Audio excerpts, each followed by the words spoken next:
Kita semua punya musuh yang sama, kematian. Tapi banyak orang bertanya, apakah kematian itu akhir segalanya? Alkitab mengajarkan bahwa ada harapan bagi orang mati. Yesus mengajarkan bahwa orang mati akan hidup lagi. Tapi dia tidak hanya bicara tentang harapan ini. Dia menggunakan kuasa dari Allah untuk membangkitkan orang mati.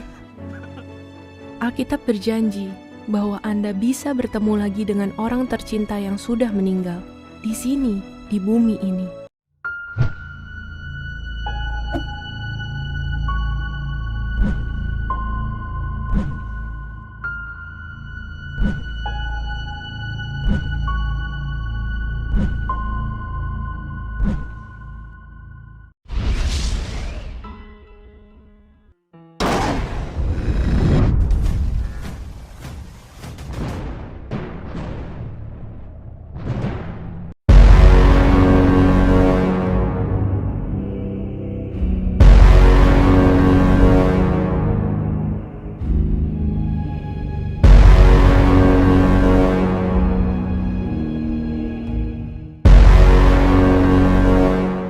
Setiap setahun sekali, saksi-saksi Yehuwa memiliki acara besar yang sangat penting, sehingga mereka mengundang sebanyak mungkin orang untuk datang menghadirinya.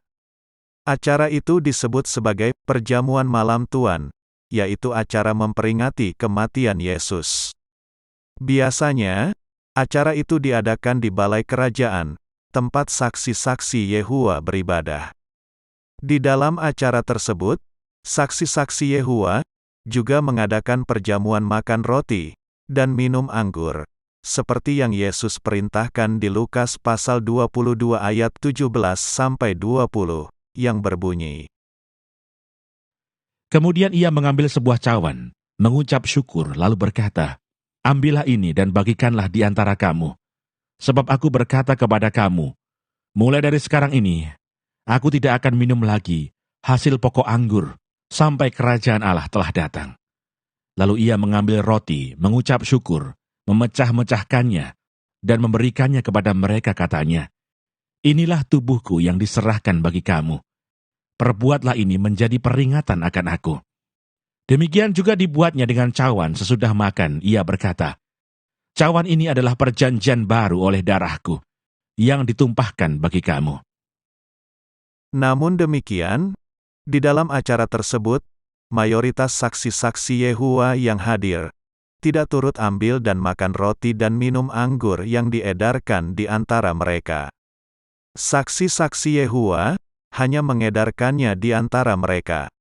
Mari kita lihat di dalam salah satu ibadah perjamuan malam Tuhan yang diadakan di Sidang Cijantung berikut ini.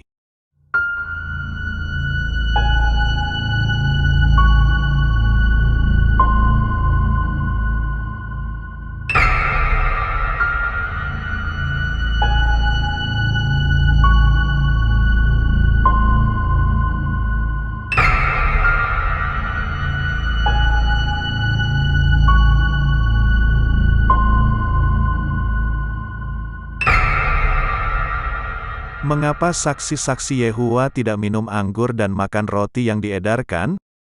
Apakah praktek yang dilakukan saksi-saksi Yehuwa itu berdasarkan Alkitab? Apa kata Yesus tentang memakan roti yang merupakan lambang dari tubuhnya? Di dalam video ini akan membahas detail tentang ajaran saksi-saksi Yehuwa ini. Doktrin saksi-saksi Yehuwa mengajarkan adanya dua golongan. Golongan pertama, yaitu 144.000 orang, yang dikenal sebagai kaum terurap, atau saudara-saudara rohani Yesus, atau anak-anak Allah. Mereka ini adalah orang-orang yang mengalami lahir baru, dan akan hidup kekal di sorga. Oleh karena itu, hanya kaum terurap yang berjumlah 144.000 orang ini, yang boleh ikut serta dalam pengambilan lambang roti dari tubuh Kristus dan anggur sebagai lambang darah Kristus. Sedangkan golongan kedua, yaitu jutaan saksi-saksi Yehuwa lainnya, tidak mengalami lahir baru, bukan anak-anak Allah, dan dijanjikan hidup kekal di bumi Firdaus. Karena jutaan saksi-saksi Yehova tidak mengalami lahir baru, dan tidak ikut serta di dalam perjanjian baru yang diadakan oleh Kristus, maka jutaan saksi-saksi Yehova tidak berhak mengambil roti dan anggur. Oleh karena itu, di dalam video perjamuan kudus yang baru saja Anda saksikan, tidak ada satupun saksi-saksi Yehova yang memakan roti dan meminum anggur yang diedarkan karena mereka tidak dalam perjanjian baru. Oleh sebab itu juga, jutaan saksi-saksi Yehova tidak diperantarai oleh Yesus.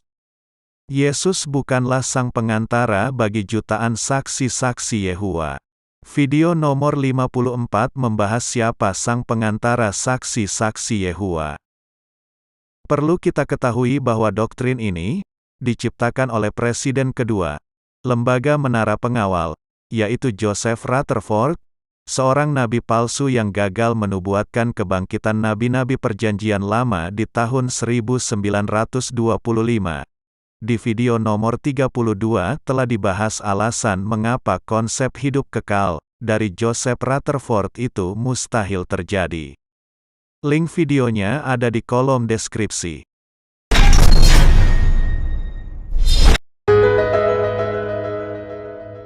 Nah, jika Anda seorang saksi Yehova yang kebetulan mengunjungi channel ini, saya memiliki tantangan bagi Anda. Dan jika Anda mampu memberikan bukti-bukti secara alkitabiah pertanyaan saya berikut ini, maka saya akan menutup channel ini secara permanen. Sebaliknya, jika Anda tidak bisa memberikan bukti-buktinya, maka ajaran yang Anda terima adalah sesat, tidak berdasarkan Alkitab. Pertanyaannya adalah, di manakah ada ayat Alkitab yang mengatakan bahwa lahir baru dan menjadi anak-anak Allah hanya untuk 144.000 orang bisa ditemukan di Alkitab? Sebaliknya, saya bisa membuktikan bahwa untuk menjadi anak-anak Allah tidak memiliki batasan dalam jumlah tertentu. Ayatnya adalah Yohanes 1 ayat 12 yang mengatakan, "Tetapi semua orang yang menerimanya diberinya kuasa supaya menjadi anak-anak Allah, yaitu mereka yang percaya dalam namanya." Perhatikan frasa kalimat, semua orang. Apa artinya frasa kalimat, semua orang?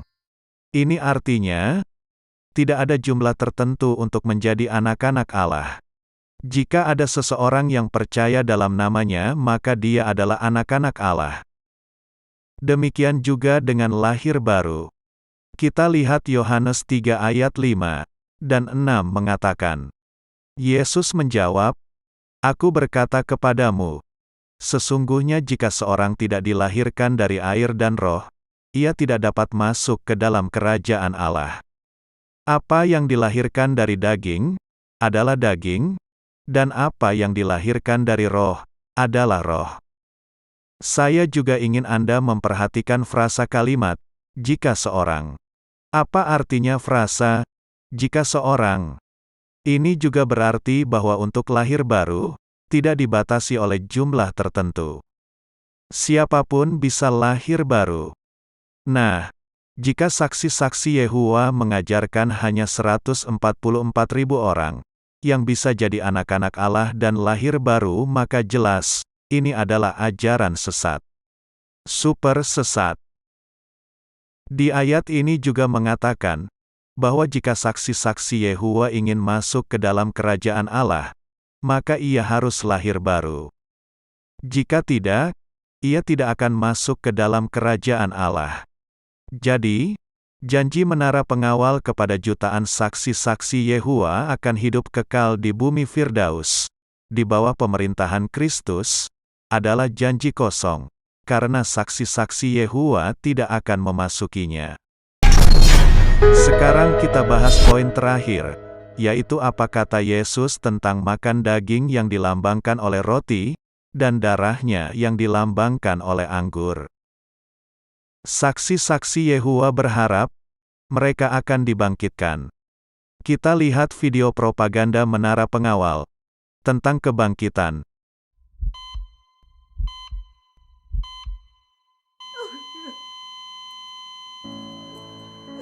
Kita semua punya musuh yang sama, kematian. Tapi banyak orang bertanya, apakah kematian itu akhir segalanya? Alkitab mengajarkan bahwa ada harapan bagi orang mati. Yesus mengajarkan bahwa orang mati akan hidup lagi. Tapi dia tidak hanya bicara tentang harapan ini. Dia menggunakan kuasa dari Allah untuk membangkitkan orang mati. Alkitab berjanji bahwa Anda bisa bertemu lagi dengan orang tercinta yang sudah meninggal. Di sini. Memang benar bahwa Tuhan Yesus menjanjikan kebangkitan. Tetapi, harapan kebangkitan tidak diberikan kepada saksi-saksi Yehuwa. Mari kita dengar perkataan Tuhan Yesus langsung, berikut ini. I am the living bread that came down from heaven. If you eat this bread, you will live forever. Dan roti yang kuberikan itu, ialah dagingku, yang akan kuberikan untuk hidup dunia. Aku berkata kepadamu, sesungguhnya jikalau kamu tidak makan daging anak manusia, dan minum darahnya, kamu tidak mempunyai hidup di dalam dirimu. Those who eat my flesh and drink my blood have eternal life, and I will raise them to life on the last day. Apakah mungkin saksi-saksi Yehuwa dibangkitkan tanpa makan roti dan minum anggur? No, God! Harapan kebangkitan tidak diberikan kepada saksi-saksi Yehuwa. Jika Anda seorang saksi-saksi Yehuwa, Tuhan Yesus mengatakan, Barang siapa makan dagingku dan minum darahku, ia mempunyai hidup yang kekal, dan aku akan membangkitkan dia pada akhir zaman. Nah, karena Anda lebih percaya kepada perkataan pemimpin Anda, yaitu badan pimpinan, dibandingkan perkataan Tuhan Yesus, maka Anda pasti tidak akan dibangkitkan, karena Anda menolak daging dan darah Kristus saat perjamuan malam Tuhan. Perhatikan juga perkataan Tuhan Yesus yaitu, barang siapa makan dagingku dan minum darahku. Apa artinya? Perkataan, barang siapa. Artinya, siapapun boleh makan daging dan darah Kristus. Tidak ada batasan dalam jumlah yang boleh makan dan minum. Tidak ada pembatasan pada jumlah tertentu, seperti yang diajarkan oleh saksi-saksi Yehuwa, yaitu hanya 144.000 yang berhak makan dan minum dalam perjamuan Tuhan. Dari uraian ini, semestinya seorang saksi Yehuwa yang menyaksikan video ini sadar bahwa ajaran yang diterimanya dari menara pengawal bertentangan dengan perkataan Tuhan Yesus. Jika Anda seorang Kristen yang menyaksikan video ini, tolong share channel ini kepada saudara Kristen lainnya, agar orang-orang yang kita kasihi tidak disesatkan oleh ajaran saksi-saksi Yehuwa. Selamat memperingati Hari Jumat Agung dan Kenaikan Tuhan Yesus tahun 2022.